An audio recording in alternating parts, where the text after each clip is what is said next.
I'm really interested to also talk to you about your past life. I know you used to work in advertising, you used to have a corporate job, and you've transitioned now to uh, being the head of, or managing director of Aduna. Uh, I guess that transition was worth it. Was it difficult to make that transition? Yeah, well, it's been a very long time since I was in the corporate world. It's more than 10 years now. And it it was a hard transition because I had it wasn't actually straight from working advertising to founding Aduna because I quit advertising. I worked as a script writer for 2 years. Then I had a like a nervous breakdown when I was 25, and as a result of well, not as a result of that, but whilst I was in the throes of that, I ended up going to the Gambia for 6 weeks as a volunteer, and I ended up after 2 or 3 weeks coming out of that depression that I was in and staying for 4 years and working with small scale producers of fruits and vegetables. So definitely a very tangential route to doing what I'm doing now. And after that, I came back. I did my MBA. I spent another 18 months working on different entrepreneurial projects in different parts of Africa, and all of that kind of led to where I am today. So it's a journey, really. It has been a journey. It wasn't a case of knowing exactly what I wanted to do at almost any point. I've been kind of jumping from ship to ship for quite a few years and try and find what the right fit for me. So I consider myself exceptionally lucky to have found something that I'm really passionate about, and makes me want to get out of bed in the morning, and that's what it's all about, really. I think there are a lot of professionals who wish they could do what you've done and they don't know how to go about doing it. There's a lot of fear that holds them back. Uh, Definitely. Mm. they don't understand how their current skills can relate to an entrepreneurial environment. They have financial commitments. Um, and they don't know what they can actually do. In fact, Escape the City put out a report Mm. last week, and it was exactly about this.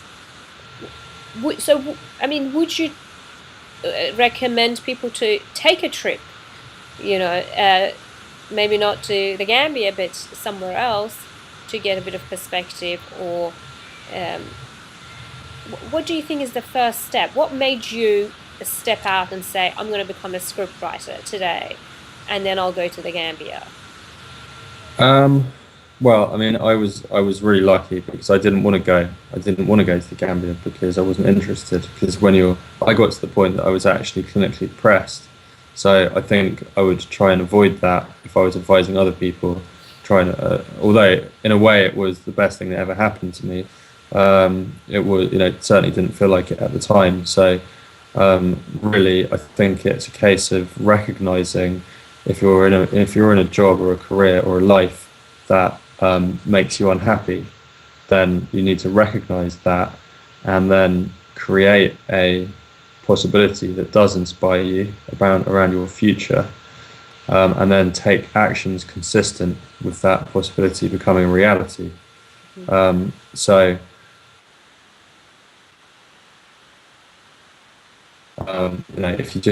if you're resigned to doing something every day that feels like goes against the grain of your soul almost, then your life is not going to be very enjoyable. So it's kind of number one, recognizing that if it is the case, and number two, taking actions, and saying, look, okay, I might, I'm earning a good salary, or I might have to start from scratch again, but the most important thing for me, anyway, is to wake up every day and be inspired about what I'm doing. And generally, I think that I'm an optimist, so I believe that people are good, and I believe that when we're at our most self-expressed is when we're helping others.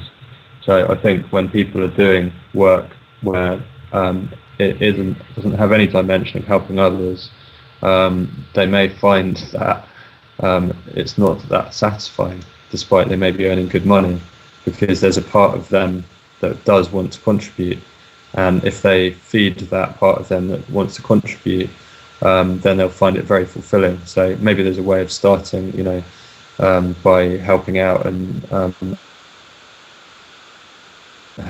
on projects in your spare time or something, to see whether it works for you. But for me, it's being able to combine, being creative and entrepreneurial with making contribution to others. That it feels very satisfying. Yeah, I absolutely agree. I think it's perhaps the first step is not to quit your job, but it's to find side projects that you can get involved in, and just to see how can you transition into that and get to know people in that space, and are you able to do this full time, and then of course you have to make personal sacrifices and back in exchange for finding a Yeah. path that's We had one of our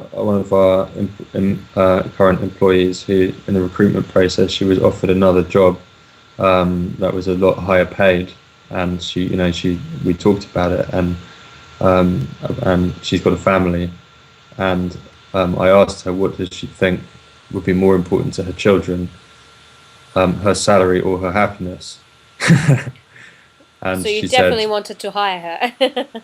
yeah, we wanted to hire her. We wanted to hire her, but we couldn't pay that. We can't pay necessarily those kind of rates. But Yes. that's a decision that she had to make. Is it more important to have the extra cash and spend it in whatever way? Is it can take your kids on a more expensive holiday, or but they don't. Kids don't care about that. They Mm. just want their parents to be happy, and if that, so if you're waking up every day and coming home happy, that's going to have a more positive impact on your family life than having an extra 20 grand in the bank, actually, you know. Yes. So that's the kind of way that you have to think about it.